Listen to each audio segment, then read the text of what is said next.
What's up guys, it's me Ollie here, and today on the channel we're going to be doing championship reviews from the games on the weekend and the still derby between Sheffield United and Sheffield Wednesday. Anyways, let's get started.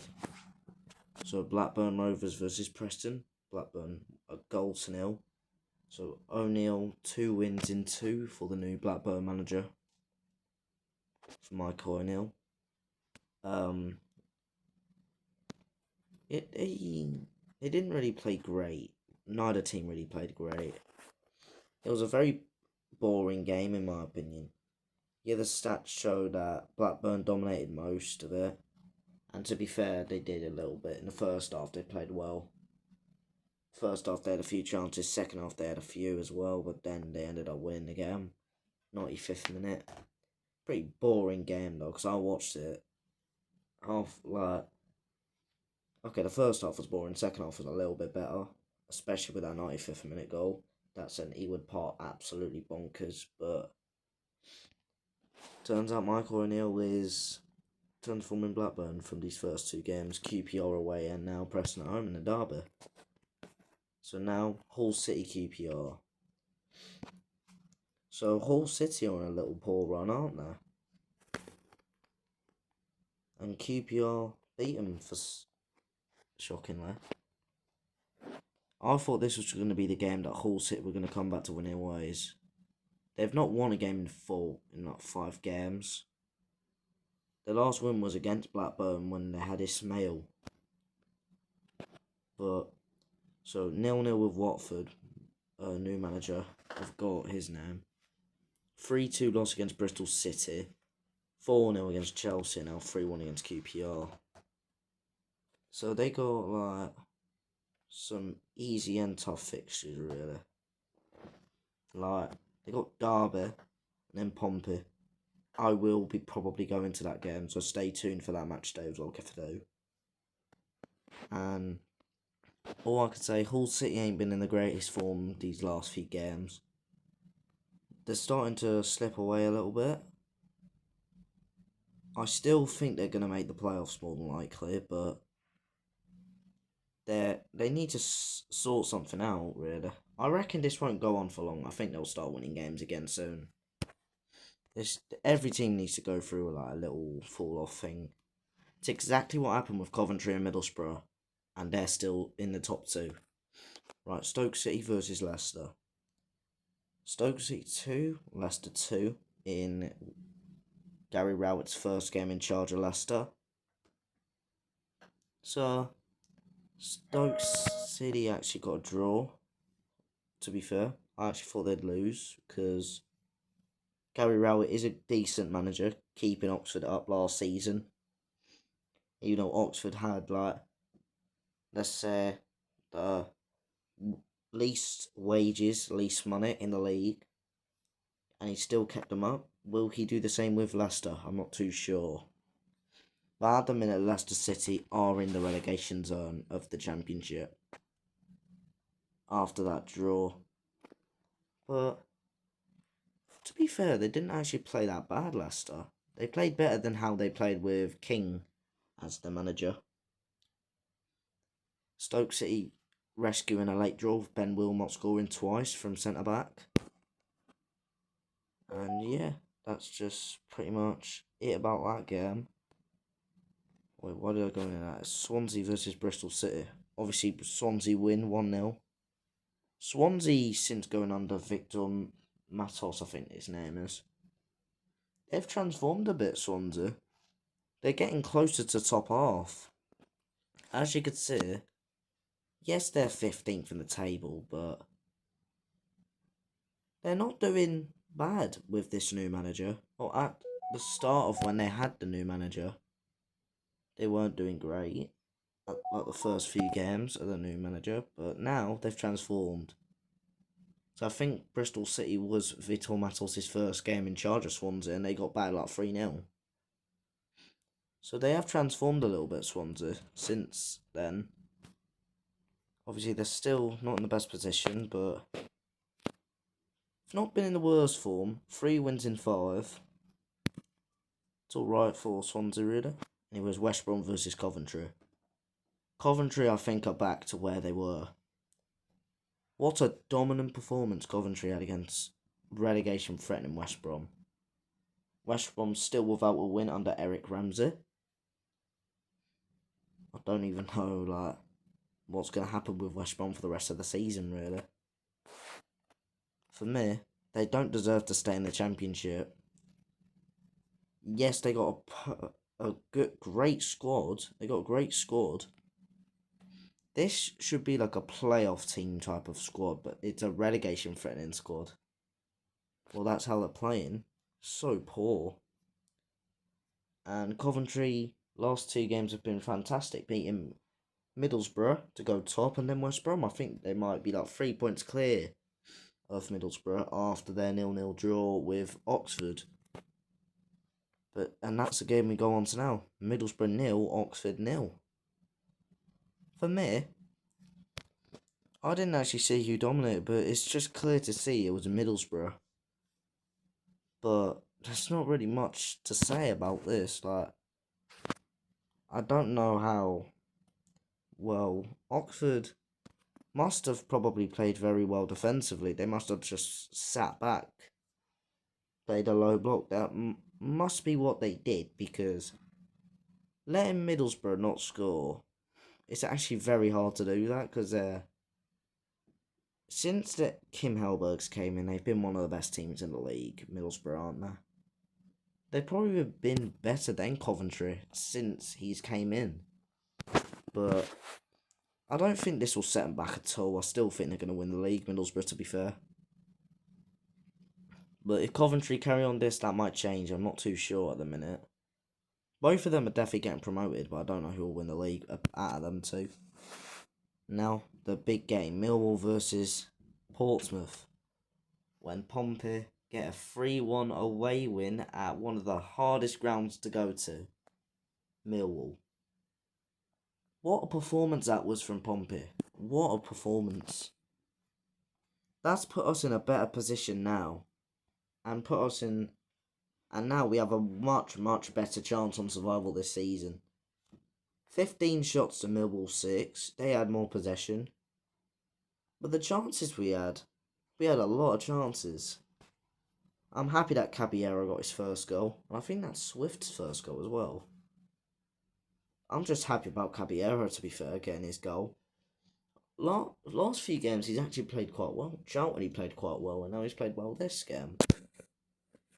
Nothing really else to say. We've got Wrexham next. I'm not sure about that game, but Norwich 1, Birmingham 2. I knew this game could go either way, to be fair. I wouldn't be surprised even if Norwich beat this Birmingham team, even though Birmingham have not lost a game in 2026.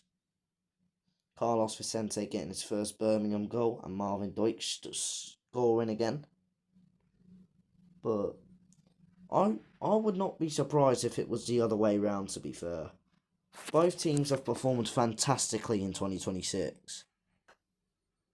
It's just Birmingham's squad, it should be a Premier League team. It really should. Most of these players, before the season started, I did not know most of these players. Well, most of them have signed from January. Prisk, Vicente, Solis and Panzo. And Osman.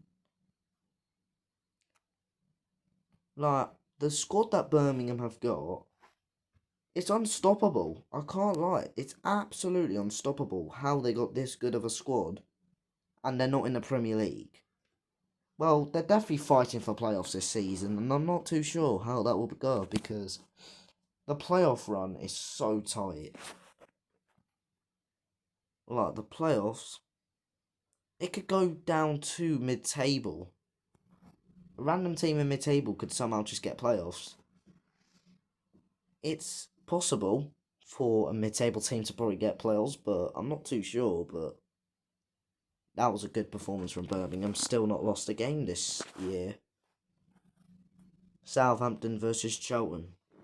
Well, I'm happy that Charlton got an equaliser against Southampton. So Southampton could stop getting points. To be fair, they've actually been quite good, Southampton, recently.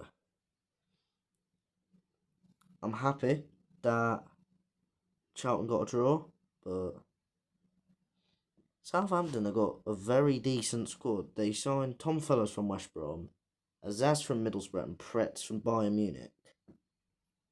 And Cienzo, I did not have a clue where he came from, just somewhere. And to be fair, he's actually proven to be a good championship player. So luckily they're not in the top 10, Southampton. Preston are above them by a point, and so are Watford and Derby. But we're like 8 points behind these lot, sadly. But not much else to say again. It's Watford versus Derby. Well, this will be a good result for Derby. This will put Watford back. Oh no, this is a good result for Watford, sorry. This will put Watford back in the playoff picture because they're 9th in the table now. And yeah. Watford, I don't really think have the greatest squad of all. Well, they don't have the greatest squad out of, like, in the Championship, but it's not a bad squad. Most of the players I've not heard of, but Kajumbargard, he's actually, like, a decent striker. I think he's got, like, 8 goals this season. Yeah, 8 goals in the Championship.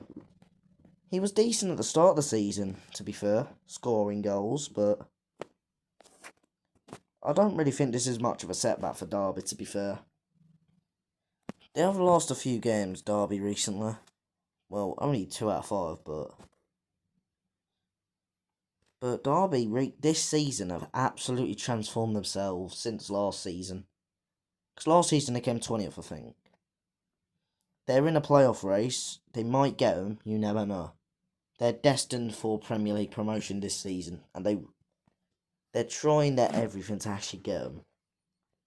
And to be fair, they're doing well. They're doing very well. Now we go to the most mental game of the week. Wrexham versus Ipswich Town. Wrexham 5, Ipswich 3. Ipswich have been conceding a decent amount of goals recent weeks, to be fair. Conceded 3 away at Sheffield United. Well, it was a pretty shocking result. But before then, they were fantastic. Since then, they've only got 1 win in 5. Well, 5 games in total that they've played, including FA Cup, because they lost to Wrexham in the FA Cup. And now they get absolutely battered in the league by them. I don't know, like, what's happened to Ipswich the last couple of weeks, but they're not playing the greatest the last few weeks, and now they've dropped down to 4th. Millwall have gone above them. And now we do the final game.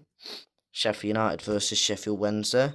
This Sheffield Wednesday are officially down to League One after this game. To be fair, second half, I watched the whole game. Sheffield Wednesday actually played quite well in the second half. As soon as Bamford scored in the second minute, I knew the game would be over. And it pretty much was after Burrow scored, but Sheffield Wednesday did get a goal back, but it wasn't enough to survive relegation for Sheffield Wednesday. So they're going to be playing a couple South Yorkshire derbies, like Barnsley, Doncaster,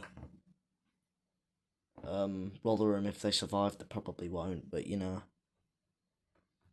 They'll have a couple local teams for them to play. But this season, if they didn't have the point deduction, they'd be on 11 points Wednesday, I think. As we check here, I think they would be. Yeah, 11 points Wednesday would be on if they did not have the point deduction. That to me is mental. And now there's like 13 games to go in the Championship. I actually don't know who will go down after this because, well, it's obviously not over yet because Oxford could overtake Leicester in like two games or something. They can't. If they do win their next game, whoever the player, they'll go a point below Leicester, and then a point above if they win their next week, and Leicester lose both, really. But the relegation zone is heating up a little bit. Not as much as last season, that's for sure. There was a lot of teams who didn't get relegated who I probably would have put to go down game week 40 or something. I knew that Cardiff and Plymouth would go down, but I also thought Hull would as well. But they didn't, because they actually got a draw at Pompey last game of the season. Shockingly.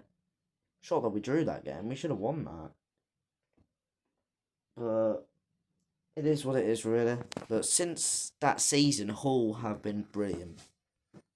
So they came from 21st to 5th in 2 seasons. For me, that's actually... And now they got a new manager, Hull, since the start of the season. Chekovic something. I actually forgot the name of the manager. If I just have a look.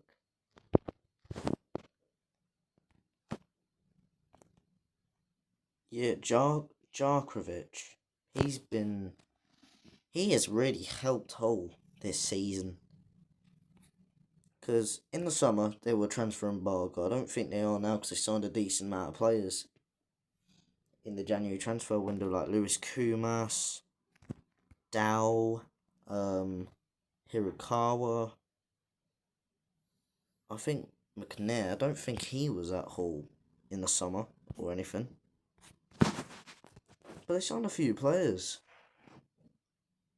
So, January transfer window, they were good. Yeah, nothing really much else to say, to be fair, about the week. Well, that's the end of the vid. Hope you enjoyed it. See you in a bit.